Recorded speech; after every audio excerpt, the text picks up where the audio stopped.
நீ எனக்கு ஒரு முக்கியமான பாடத்தை சொல்லி கொடுத்திருக்க ஷோட்ரே.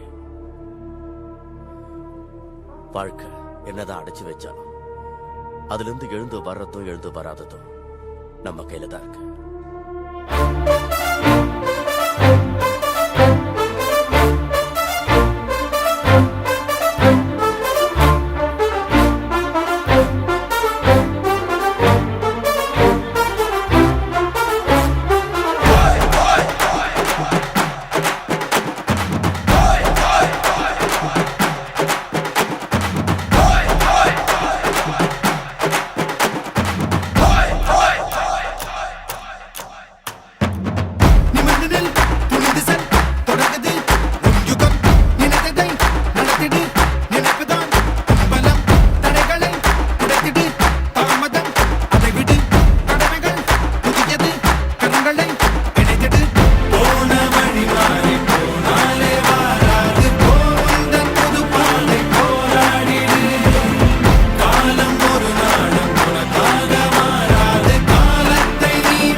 நீயும் என்று ஓடி ஓடி கால்கள் மோய்ந்து தேடி தேடி கண்கள் சாய்ந்து போவதே வீரம் என்று பிறப்பதில்